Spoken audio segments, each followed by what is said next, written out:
A paz do Senhor, meus irmãos, meus amigos, Deus abençoe o seu lar, Deus abençoe a sua casa e aonde você colocar as plantas do seu pé, as suas mãos, que sejam prósperos, que seja abençoado, que as bênçãos do céu estejam sobre a sua casa e sobre a sua família nesse dia e para todo sempre. Queridos, nós estamos aqui então hoje no nosso terceiro encontro do terceiro trimestre de 2021 da EBD, a Escola Bíblica Dominical das Assembleias de Deus. Isso aqui que nós estamos gravando, esses vídeos, são vídeos chamados pré-aula. Ou também nós estamos aqui trazendo subsídios teológicos para você professor, para você aluno, para você querido irmão que deseja conhecer um pouco mais a Palavra de Deus. Durante esse terceiro trimestre, nós estamos com uma série maravilhosa falando sobre os reis de Israel, a história da monarquia de Israel e a fidelidade de Deus em meio à infidelidade do povo de Israel. Esse terceiro encontro será ministrado em todas as Assembleias de Deus no dia 18 de julho de 2021. E o tema dessa lição de hoje ou desse terceiro encontro Acabe e o profeta Elias. Queridos, nós estamos aqui numa série e o comentarista aqui, ele deu um salto aqui, né? Dentro da história bíblica aqui, ele sai ali do primeiro monarca Jeroboão e Roboão e vai dar um salto histórico aqui. Então, como essa aula minha eu trago subsídios teológicos, eu procuro trazer subsídios teológicos, mas essa aula também é uma aula de cunho evangelístico, então eu achei por bem atualizar os irmãos, os meus ouvintes, aquelas pessoas que estão nos acompanhando através aqui desses vídeos, atualizar onde nós estamos dentro do contexto bíblico. Porque se nós já chegarmos dentro de sala de aula, ou se hoje aqui, nesse vídeo, eu já pular direto para a história de Acabe, vai ficar um hiato aqui. Então eu achei por bem atualizar os irmãos. E você, professor, você tem toda a liberdade, né? Cada um conhece o seu público. Se você está ministrando só para obreiros, só para mestres, você pode até ir direto para a história de Acabe. Mas seria bom talvez você tirar um período da sua aula, né? Tire um período da sua aula, uns 10 minutos, faça uma introdução, atualize os irmãos em qual contexto que eles estão. Né? É muito bom isso, você atualizar os seus ouvintes aonde eles estão, embora que fuja um pouco da lição, da proposta da lição, mas a atualização dentro do contexto teológico, dentro do contexto bíblico, se faz necessário para uma boa compreensão, para uma boa hermenêutica, para uma boa exegese daquelas pessoas que estará te ouvindo. Então, queridos, nessa aula de hoje, eu vou dividir ela em 3 blocos, combinado? Primeiro bloco, nós vamos falar então, ou nós vamos atualizar o ouvinte aonde nós estamos.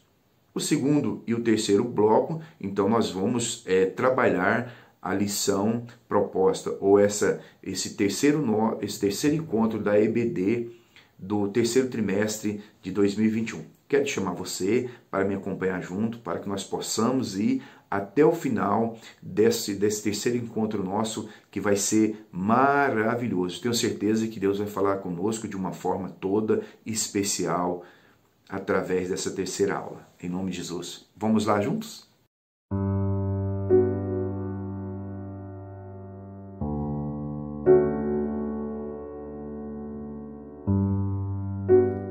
Queridos irmãos, então nesse terceiro encontro da EBD, do terceiro trimestre de 2021, né, o texto áureo que a gente sempre lê aqui está em Deuteronômio, capítulo 7 e versículo de número 9, que nos diz assim: E sabereis, pois, que o Senhor, teu Deus, é Deus, o Deus fiel, que guarda o conserto e a misericórdia até 1000 gerações, aos que o amam e guarda os seus mandamentos. O comentarista ele foi muito feliz nesse versículo, que nos mostra a fidelidade de Deus. Que Deus ele está sempre com as suas mãos estendidas para aqueles que procuram ou desejam ter um encontro verdadeiro com o Senhor. A verdade prática, que é aquele momento filosófico onde nós tiramos aqui ou onde o comentarista ele nos traz, né, costumo dizer que é a chave da lição, porque ela nos traz ao momento de reflexão antes de nós introduzirmos a lição, antes de nós pensarmos na lição. A verdade prática, então, nos diz assim: Deus é Pai de amor, bondade e misericórdia abundantes. Contudo, todo pecado e desobediência ao Senhor trazem consequências inevitáveis à vida humana. Queridos, então o comentarista ele traz aqui na verdade prática, ele vem nos chamando a atenção sobre isso, né? Falando que as consequências do pecado. Deus deseja que nós vivemos uma vida segundo a sua palavra, ou segundo aquilo que ele espera de nós. Nós vemos que o pecado trouxe consequências grandes na vida de Adão, na vida de Eva, né? E na vida de toda a raça humana, ou toda a raça humana paga as consequências, né? Tem sofrido as consequências do pecado. A leitura bíblica em classe, e eu gostaria de convidar você, né, para que você pegue a sua Bíblia e confira essas referências para ver se aquilo que o professor ou aquilo que a pessoa está ministrando realmente tem fundamentos bíblicos, né? A leitura bíblica em classe, que é a base teológica que o comentarista usa para estar ministrando, né, ou para estar argumentando as nossas revistinhas, se encontra então em 1 Reis, capítulo 16, do versículo 29, versículo 30.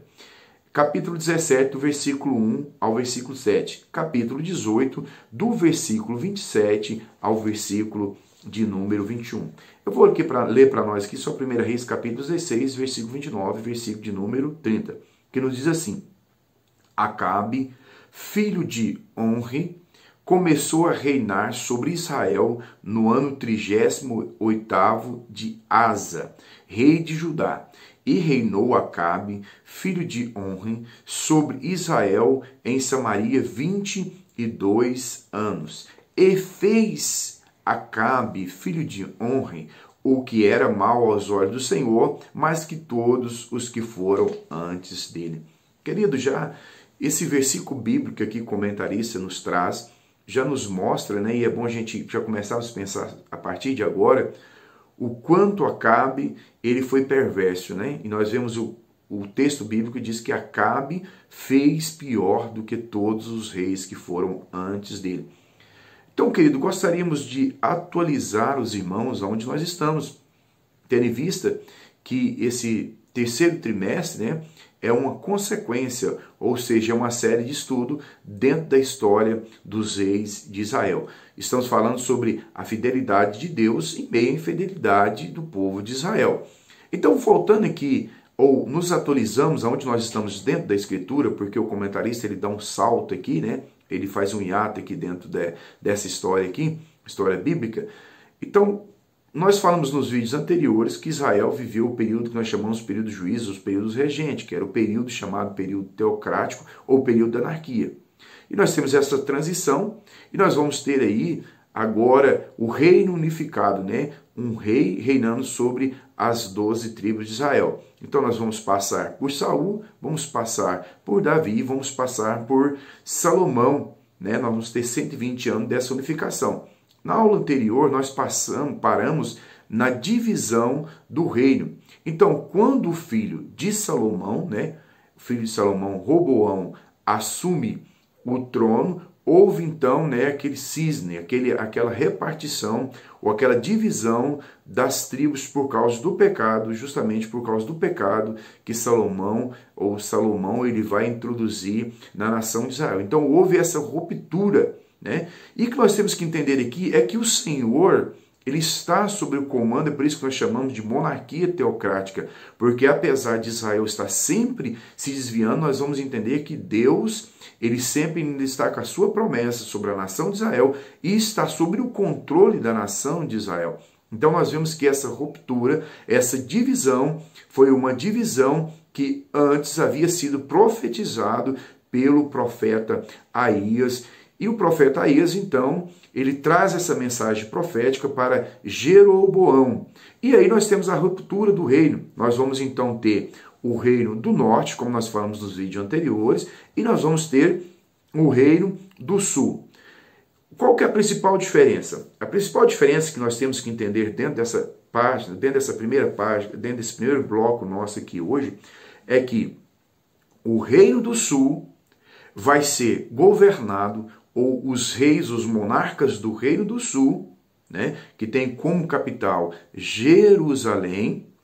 Então, o Reino do Sul vai ser governado ou vai ser reinado pelos descendentes do rei Davi, enquanto que o Reino do Norte vai seguir por Jeroboão, e depois nós vamos ver uma sequência aqui que nós vamos comentar nessa introdução aqui hoje. Então, queridos, eu gostaria de fazer essa divisão. A primeira coisa que nós temos que entender é que essa ruptura entre as 12 tribos, né, custou um preço muito alto para Israel. Custou um preço muito alto. É a primeira coisa que nós temos que entender, que a ruptura ou a divisão, criando-se o Reino do Norte e o Reino do Sul, houve um prejuízo muito grande para a nação de Israel. Por que eu digo que houve um prejuízo muito grande? É porque agora essas tribos que eram tribos irmãs, né? Tribos irmãs, todos descendentes de Israel, todos que participavam da mesma promessa. Então, o Reino do Norte e o Reino do Sul não vão se ver mais como uma mesma nação, ou não vão ter mais o mesmo princípio, o mesmo sentimento de nacionalidade. E o reino dividido realmente é um reino tendencioso a cair no fracasso ou se afundar. Dentro desse contexto, então, o prejuízo foi muito grande, porque o Reino do Norte e o Reino do Sul começaram a ser o quê? Inimigos, lutando pela primazia de Israel. Nós vamos ver que houve guerra, né, durante quase todo o período, ou todo o período, né, de Israel, houve guerra entre Israel, ou entre as 10 tribos do norte e as 2 tribos do sul. Então houve essa guerra. Então o primeiro prejuízo que nós temos foi isso, que Israel, que era um reino unificado, que era um reino forte, né, tanto dentro do reinado de Saul, como de Davi e como de Salomão, que se tornou um reino forte, a partir dessa divisão começa-se então se tornar um reino fraco, um reino dividido, a ponto que tanto o Reino do Sul faz aliança com alguns monarcas vizinhos, algumas nações vizinhas, para atacar o Reino do Norte, e nós vamos encontrar isso aí dentro do contexto, então, a ponto que as tribos irmãs estavam se unindo a nações estrangeiras para se destruírem. Então, por aí, irmãos, nós vemos o quanto foi o prejuízo que Salomão trouxe, né, através da sua idolatria, ou através da sua introdução de idolatria para o reino de Israel. E quando nós falamos, então, do Reino do Sul, o escritor sagrado, o escritor bíblico, né, o autor bíblico sagrado, o que ele vai fazer? Ele vai usar, então, Davi como referencial de rei, tanto para todo Israel como para o Reino do Sul. Então, o referencial de rei, né, aquela pessoa que Israel, ou os reis de Israel, deveria ter como referencial de rei, né, deveria seguir o exemplo, é Davi. Enquanto que nós vamos ver o escritor sagrado colocando sempre Jeroboão como exemplo do Reino do Norte, um exemplo bem negativo. Então, queridos, a primeira coisa que nós precisamos de atualizar dentro dessa aula de hoje é essa questão dessa divisão, né? O prejuízo que essa divisão vai dar para a nação de Israel, para o povo de Deus. Foi um prejuízo muito grande, porque as duas, tanto o Reino do Norte como o Reino do Sul, não se via mais como irmão, mas se via agora como inimigo. E se os irmãos for olhar, sempre vai haver guerra entre o Reino do Norte e o Reino do Sul. Nessa aula de hoje eu não vou trabalhar, né? Eu vou fazer uma divisão, vou falar sobre os reis do Sul e depois eu vou falar sobre os reis do Norte, para que os irmãos entendam. Então, a segunda coisa que nós temos que entender aqui é que houve, né, nomes de reis que reinaram no mesmo tempo, né? No Reino do Norte, enquanto o Reino do Norte estava reinando, por exemplo, Jeroboão, no Reino do Sul estava reinando Roboão. E aí nós vamos pegar aí, nós vamos ver sempre essa balança, mas nós não vamos trabalhar isso não. Nessa aula nossa, eu irei trabalhar a ideia do reino do norte. Vou falar sobre o reino do norte, quem foram os seus reis até chegar em Acabe, e depois vou trabalhar o reino do sul até chegar então a esse mesmo contexto do profeta Elias. Queridos, então vamos lá? Reino do sul. Reino do sul, nós estamos falando então dentro da nossa aula aqui, que é aquela família de Davi que ficou reinando, os sucessores de Davi. Então, o reino do sul, nós temos Roboão, que vai reinar durante 17 anos, né? E é interessante que ele vai trazer também, vai se entregar à idolatria. Roboão, ele vai se entregar à idolatria, ele vai introduzir, ele vai dar continuidade naquilo que Salomão, né, já tinha introduzido dentro de Israel, que são idolatria, e ele vai dar continuidade também a isso aí. Ele vai levantar sacrifícios, né, e o texto vai dizer que ele vai levantar postes ídolos. E outra coisa que o texto também nos diz, que no tempo de Roboão, no reino do sul, o texto vai nos dizer também que havia prostitutas cultuais.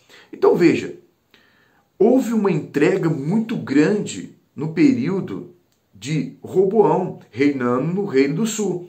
Ao invés dele seguir o exemplo de Davi, ao invés dele seguir os princípios de Davi, ele faz uma entrega maior também à idolatria, de forma que a nação, o reino do sul também é invadido por todo tipo de idolatria. Com a morte, então, de Roboão, o seu filho Abias, né, vai assumir o trono, então, também do reino do sul. Ou seja, nós vamos encontrar agora mais um descendente de Davi, que seria já o terceiro descendente de Davi a assumir o trono agora dentro desse contexto, no reino do sul. E Abias, então, ele vai reinar por 3 anos, e diz o texto também que ele vai continuar vivendo as mesmas idolatrias, ele vai se entregar aos mesmos princípios de idolatria que o seu pai, Roboão, se entregou também. E quando, então, Abias, depois de 3 anos reinando, vai falecer, e vai entrar, então, o rei Asa, no reino do sul, que nós estamos tratando aqui nesse primeiro momento. E o rei Asa, ele vai reinar durante 41 anos sobre o reinado do sul, que são as 2 tribos do reino do sul. E é interessante, irmãos, por que o rei Asa é tão importante? Primeira coisa é que ele vai ter um reinado bem longo, né, dentro da história de Israel. 41 anos foi um reinado bem longo dentro da história de Israel. E quando ele assume o reinado, então, ele vai promover, né, um avivamento sobre o reino do sul. Ele vai promover uma restauração na adoração no reino do sul.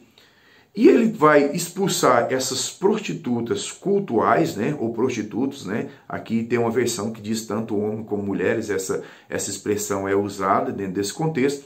E nós vamos ver ele expulsando, né, essas prostitutas cultuais, e nós vamos ver também ele restaurando, né? Ele vai trazer o povo de Israel à adoração de Deus, ele vai acabar com um pouco ou quase toda a idolatria que havia no reino do sul.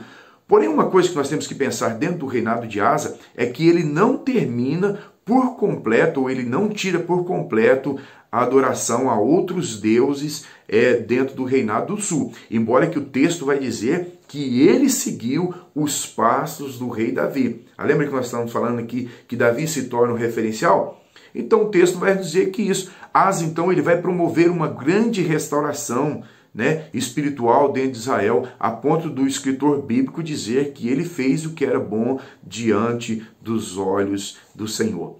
Que maravilhas! Então, irmãos, por que nós estamos aqui trabalhando a ideia de Asa?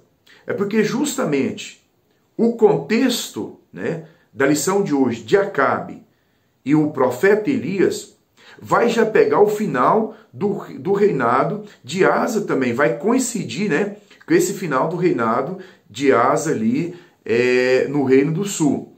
Então vai coincidir, por isso que nós estamos trabalhando essa ideia aqui. Por quê? O reino do sul está vivendo, ouvindo de um período de uma restauração muito grande, né? Então, esse reinado de Acabe no reino do norte E o ministério do profeta Elias vai se coincidir com o final do reinado de Asa no Reino do Sul e com o seu filho Josafá, que vai assumir o reinado após a morte do rei Asa. Então, queridos, para nós finalizarmos aqui o Reino do Sul então está vindo de um grande avivamento, de uma grande restauração espiritual. E Elias e Acabe, então, vai surgir dentro do reinado do norte, dentro desse contexto que o Reino do Sul está vivendo um avivamento. Então vamos falar agora, ou atualizarmos dentro do Reino do Norte. Vamos lá para o Reino do Norte? O Reino do Norte, então, após a divisão, nós temos aí o primeiro monarca, que foi Jeroboão. E Jeroboão, então, o texto vai nos dizer que Jeroboão, ele vai reinar durante 22 anos em Israel. E nós pegamos, queridos, e por que nós falamos que esse prejuízo foi muito grande? Porque Jeroboão, ele também vai introduzir no Reino do Norte, fora o que já havia de idolatria, ele vai também introduzir a adoração aos bezerros. E dentro dessa adoração dos bezerros que foram tratados na aula passada em Betel e em Dan, que nós temos 2 grandes altares aí, e é interessante que os sacerdotes que vão exercer essa função dentro do reinado de Jeroboão são sacerdotes que nós chamamos sacerdotes laicos. E aí, querido, nós vamos ver que ele vai introduzir essa adoração a ponto que o texto vai nos dizer que Jeroboão, que estava governando ou reinando no Reino do Norte, ele despertou a ira do Senhor. O escritor bíblico vai nos dizer isso. Despertou a ira do Senhor. Mas Deus ira, irmãos.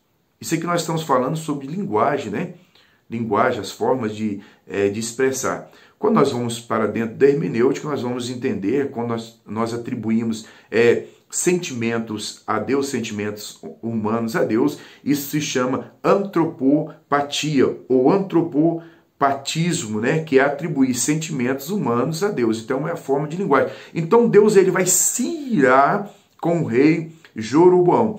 Então Deus levanta e nós vamos ver que um dos filhos de Jeroboão fica doente e ele vai consultar então o profeta Aías, que é o mesmo que profetizou que Deus daria a ele o reinado do norte. E quando ele vai ali, a sua mulher vai procurar o profeta já velho, e o profeta então traz uma mensagem, resumindo aqui, o profeta traz uma mensagem, ou manda uma mensagem para o rei Jeroboão. E a mensagem é que Deus levantaria ou que Deus ia levantar um dentro do Reino do Norte que mataria toda a família de Jeroboão por causa do pecado, por causa da idolatria que ele introduziu dentro de Israel, ou por ter levado Israel à idolatria. Então veja, irmãos, Deus estava sob o controle da história de Israel. Mesmo Israel vivendo um pecado, mesmo Israel afastado de Deus, mesmo Israel se abandonando, é por isso que nós chamamos esse período de monarquia teocrática. O rei está reinando sobre Israel, mas Deus está sob o controle, ungindo ou escolhendo esses monarcas, ainda que esses monarcas se afastem da promessa do Senhor. E seguindo esse texto, então, irmãos, nós temos então, a partir Jeroboão ele falece, nós vamos encontrar o seu filho Nadab, que vai reinar sobre Israel, e ele vai ter um período curto de reinado, um período aí de 2 anos de reinado.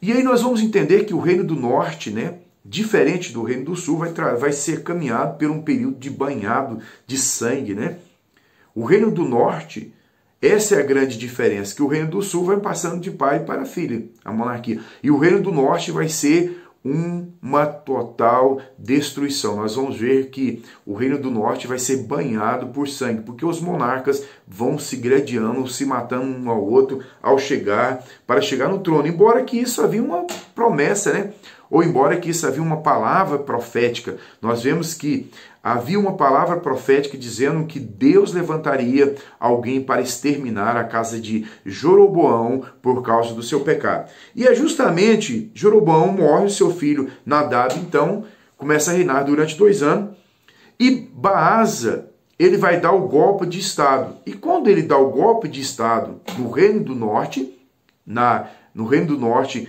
para reinar sobre as 10 tribos do Reino do Norte, ele mata Nadab e mata também toda a família de Jeroboão. Ou seja, ele mata o seu filho que assumiu o reino, né? Baasa, ele mata o seu filho Nadab, que tinha assumido o reino, e mata toda a família de Jeroboão. E aí, querido, nós vemos como que é a fidelidade de Deus. É por isso que o comentarista ele colocou aqui no começo, que a misericórdia do Senhor, ela segue ou ela alcança as gerações futuras.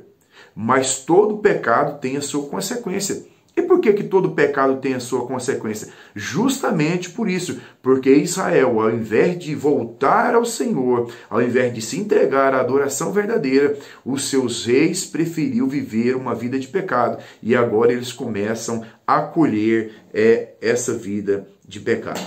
Queridos, então, Baasa vai reinar durante 24 anos. E é interessante que ele vai continuar também as mesmas práticas, né? As mesmas práticas de idolatria, cada vez aprimorando mais ou introduzindo mais idolatria sobre o Reino do Norte. Enquanto que o Reino do Sul está vivendo, ou vai começar a viver, um período de restauração, nós vemos o Reino do Norte se entregando à idolatria. Então, quando Baasa falece, ou Baasa continua se entregando à idolatria, Deus também vai levantar o profeta Jeú. E nesse levantar o profeta Jeú, Deus traz uma palavra profética também, que toda a sua família seria passado a espada por causa da idolatria de Baasa. Ao invés de Baasa adorar a Deus, ele continua também nessas práticas. Então, quando Elá, Baasa falece, e Elá, o seu filho, assume o trono.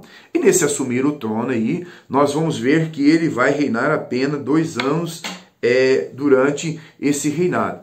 E esses 2 anos aí, ele também continua na mesma prática de idolatria. E é interessante que um dos seus oficiais é que vai se levantar contra o rei Elã, né? E vai dar o golpe de Estado e vai matar toda a família de Elã e toda a família de Baasa. E é interessante que a diferença dentro desse golpe, né, golpe de Estado aqui, é que além do seu oficial matar o rei, ele mata toda a família do rei, mata todos os amigos do rei e todos os parentes também do rei. Ou seja, houve um extermínio total no Reino do Norte. Então veja, irmãos, o Reino do Norte foi algo muito turbulento, né? O pecado, destruição.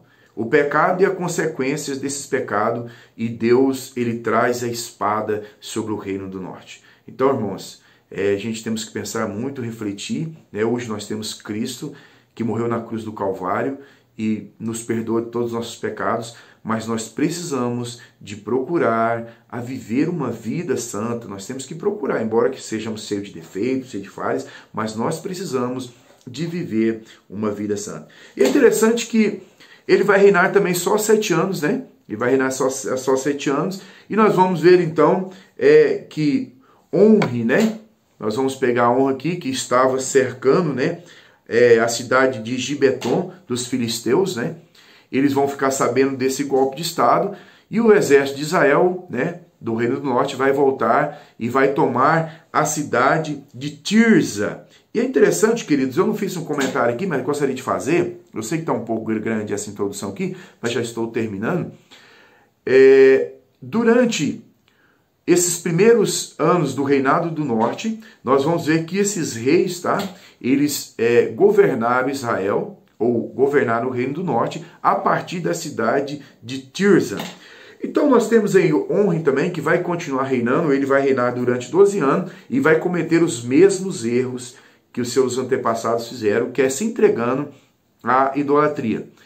Ele vai morrer, e quem vai reinar no seu lugar é justamente é que nós chegamos na lição de hoje, que é o rei Acabe. Então, só para nós finalizarmos aqui, o reino do norte estava vivendo em uma entrega total à idolatria, um banho de sangue, monarca matando monarca, golpe de Estado em cima de golpe de Estado, né? Nós vamos encontrar no reino do norte. Uma idolatria, entrega à idolatria total, enquanto que o reino do sul estava agora vivendo um período de restauração espiritual, ou estava vivendo um período de avivamento espiritual.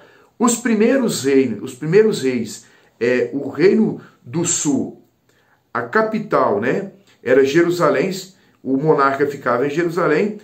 O reino do norte, até Acabe, os reis reinaram da cidade de Tirza. E a partir de Acabe, então, nós vamos ver Acabe reinando a partir de Samaria. Então, queridos, eu terminei essa introdução, ficou grande, mas eu espero que nas próximas aulas nós vamos estar dentro desse contexto. Por que eu dei essa introdução tão grande? Porque as próximas aulas nós estaremos dentro desse contexto. Então, vamos lá para a lição de hoje?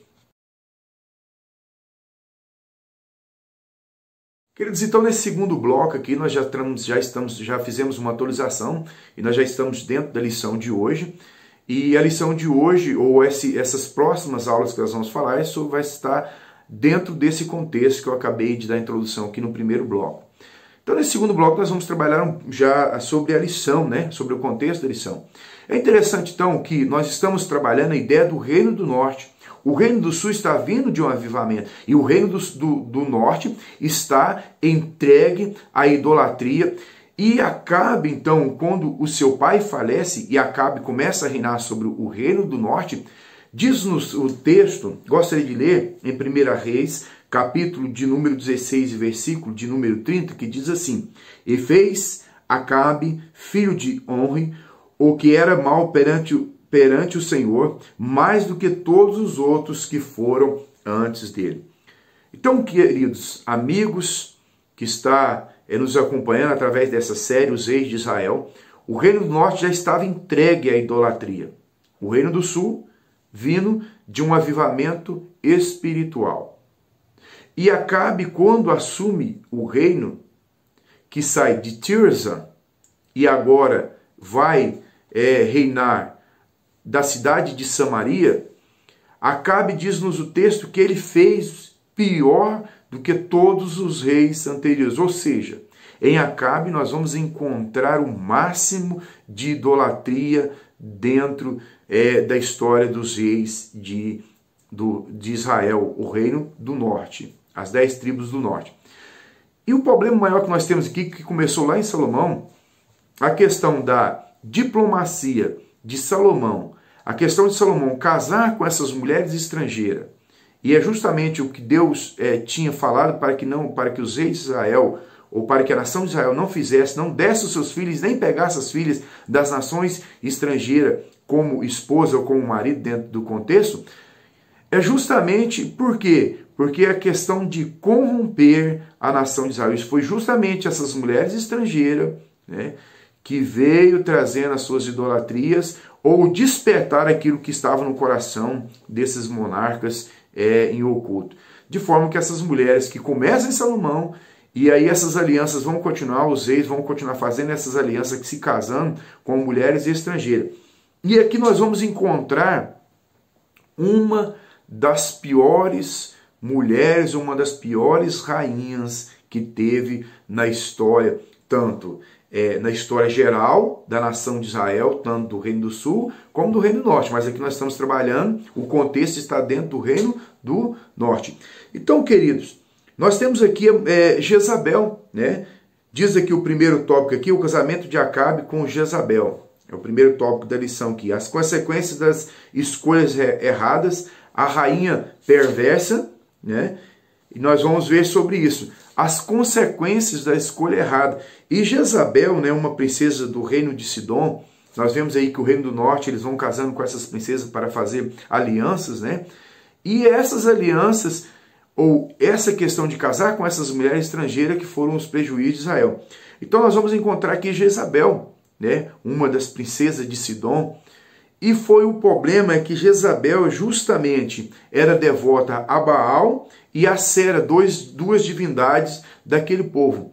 E nós vamos encontrar então que Samaria houve até a casa, né? Havia até um templo dedicado a Baal.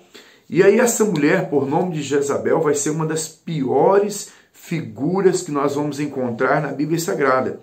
E por que? O comentarista ele traz aqui, mas nós vamos trabalhar isso nas próximas lições, né? Vamos trabalhar isso devagar, vamos pensar sobre o assunto nas próximas lições.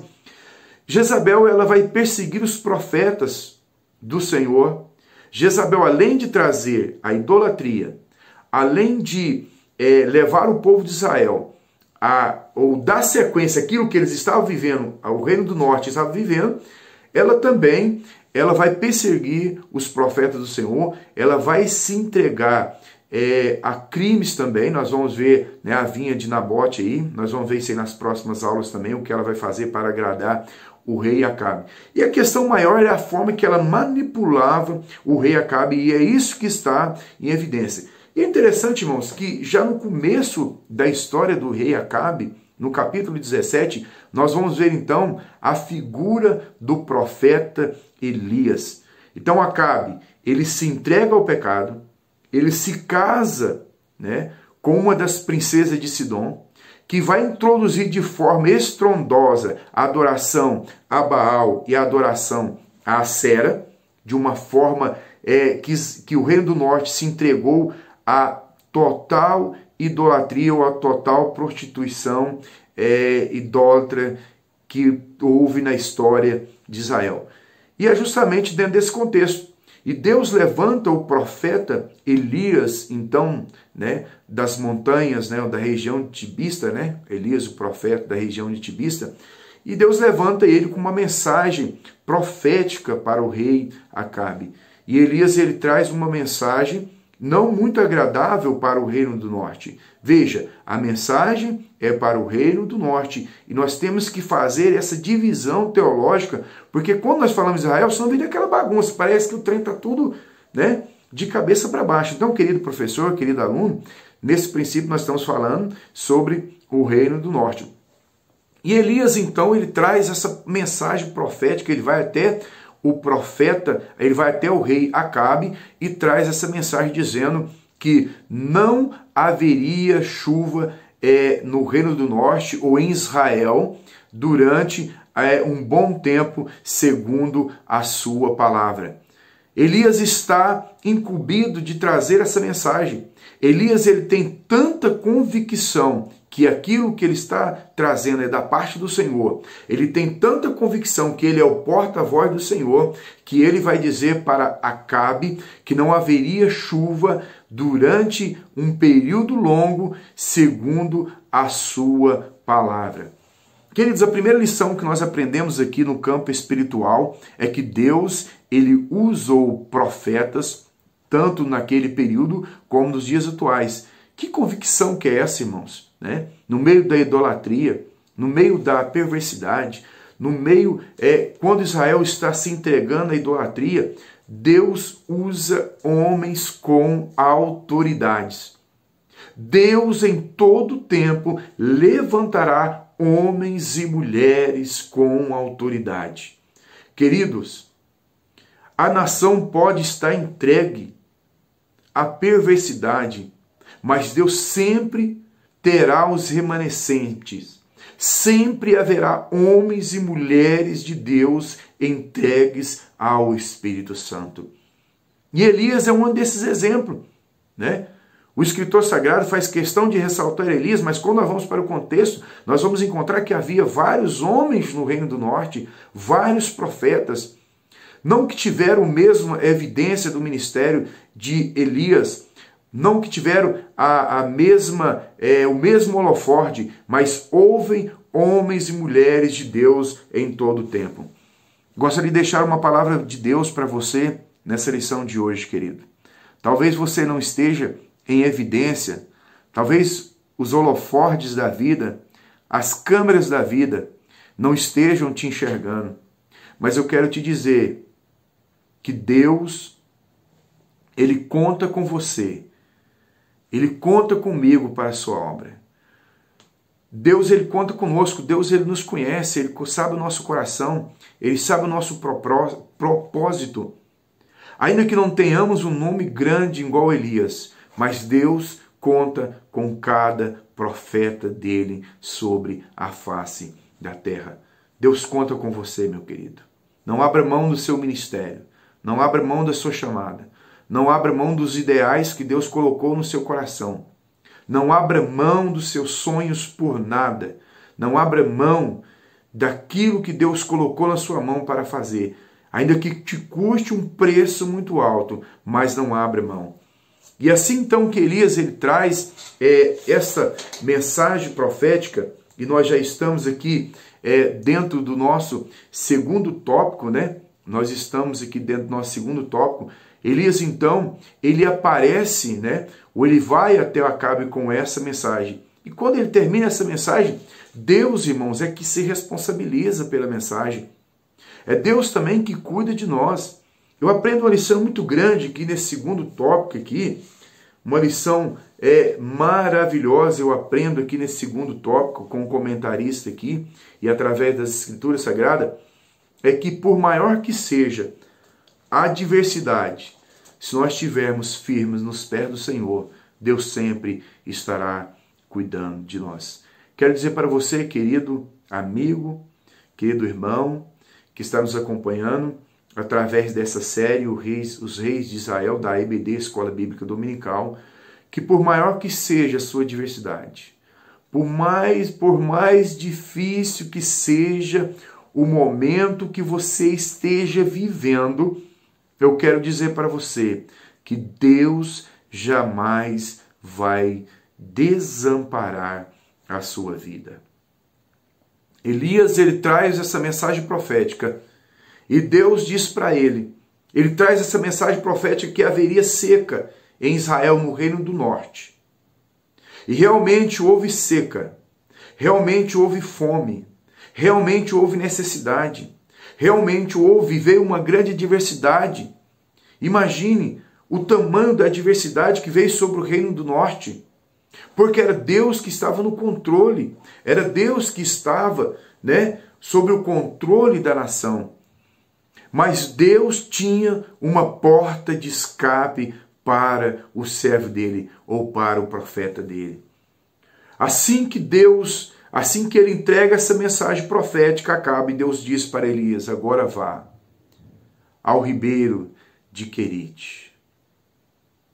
Havia seca em Israel, mas Deus tinha preparado um ribeiro de água para o profeta Elias. Oh, querido, nós estamos vivendo uma seca espiritual, uma seca de amor, uma seca de olhar para o próximo, uma seca de sentir a dor da pessoa que está do nosso lado. A seca de olhar, aquela seca de sentimentos, de olhar para aquele irmão, olhar para aquela irmã e entender ou sentir a mesma dor, se colocar. Irmãos, as pessoas brigam por tão coisas pequenas. Querido, muitas das vezes na correria da vida a gente se envolve, a gente corre atrás de coisas tão pequenas, coisas tão supérfluas, briga por coisas tão pequenas. É como se nós fôssemos eternos, como se nós fôssemos viver a vida inteira. Ah, meus irmãos, no meio da seca, no meio da adversidade, Deus sempre terá um ribeiro de águas para a sua vida. Por maior que seja a adversidade que você venha passar, querido amigo, querido ouvinte, por maior, querido professor, querido superintendente, por maior que seja a adversidade que você venha passar, Deus sempre terá um ribeiro de águas para a sua vida. E Deus manda então Elias para o ribeiro de água, e é interessante que quando ele está ali, Deus ordena os corvos. E diz-nos o texto, isso não é história de carochinha, isso é Bíblia, isso é o que eu acredito, é a minha fé, eu creio nisso, que Deus realmente enviava o corvo todos os dias, na parte da manhã e na parte da tarde. Todos os dias na parte da manhã, Deus enviava os corvos levando pão e levando carne para o profeta Elias. Quero dizer para você, querido irmãos, querido amigo, Deus me impulsiona a dizer para você, se Deus que te mandou para o ribeiro de Querite, Ele vai responsabilizar pela sua vida. Querido professor, querido aluno, querido mestre, se foi Deus quem te enviou para o ribeiro de Querite, Deus vai cuidar de você. Deus vai cuidar. Haverá água para você tomar. E Deus vai enviar corvo para trazer pão e trazer carne, trazer alimento para a sua vida. Nós estamos falando aqui de algo espiritual. Eu não estou dizendo de corvo, aquele bichinho, o mesmo bichinho que levou para Elias. Eu estou dizendo que Deus vai abrir as portas do céu para a sua vida. Não saia do ribeiro.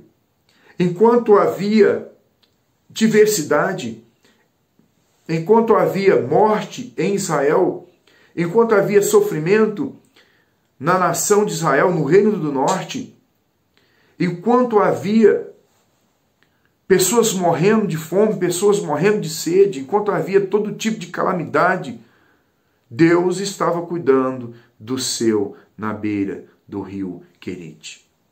E diz um texto, então, que quando secou-se a água, Deus, então, envia o profeta à viúva de Serepta.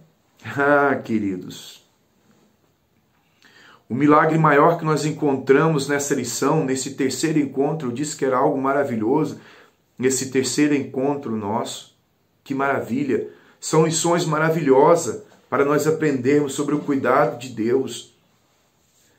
Havia pão para Elias, havia alimento para Elias na beira daquele rio. Mas havia uma mulher em Serepta, uma viúva, e essa mulher já estava tudo acabando. E é justamente para a casa desta mulher é que Deus enviou o profeta. E diz no texto que essa mulher ela saiu para buscar os gravetos de lenha para fazer a sua última refeição para ela e o filho e para vê-los morrer. E quando ela sai, então, ela se depara, ou ela se encontra com o profeta Elias. Era a última refeição. Acabou a esperança, não tinha mais nada. Era comer e morrer. Era comer e esperar a morte agora. Era alimentar e saber que não restava mais nada. Era alimentar e morrer agora, ver tanto o seu filho como ela morrendo também. Mas nessa saída dela, ela se encontrou com o profeta, que pediu um pouco, que ela trouxesse um pouco d'água, e disse para ela também, traga algo para mim comer também. E ela abre o coração para o profeta, dizendo que não havia mais nada na sua casa, e ela iria preparar a última refeição para ela e o filho, e que depois não tinha mais nada. E o profeta, então, gera uma palavra profética dizendo para ela que ela deveria ir fazer, então, a refeição, que Deus não deixaria faltar nada na vida daquela mulher até que viesse chuva sobre todo o reino de Israel. Querido, então, essa é a palavra do Senhor. Eu gostaria de ler aqui para nós, concluímos aqui, que nos diz assim: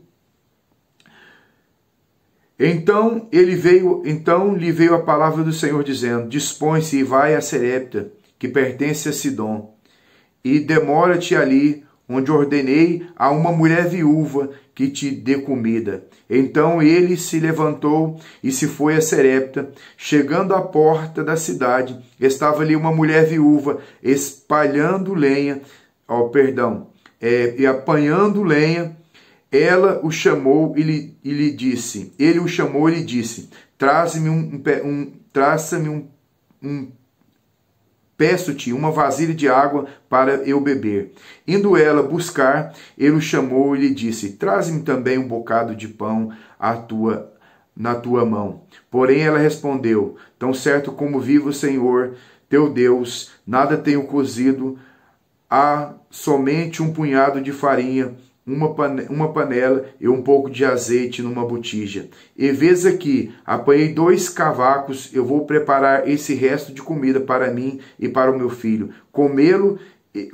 Comemos e morremos. Elias lhe disse, não temas, vai e faz o que dissestes, mas primeiro faz dele para mim um bolo pequeno e traze-me aqui.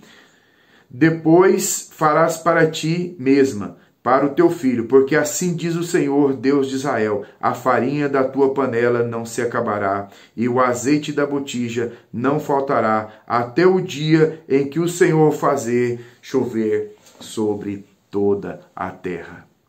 Que maravilhas, irmãos!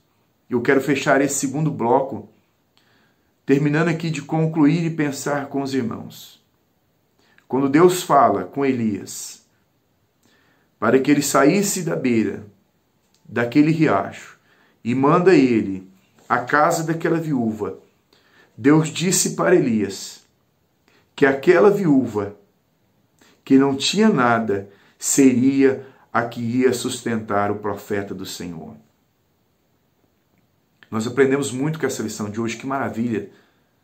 Como pode uma mulher que não tinha nada, uma mulher que ia fazer o último pão, a última alimentação para ela e para o filho, e iria morrer.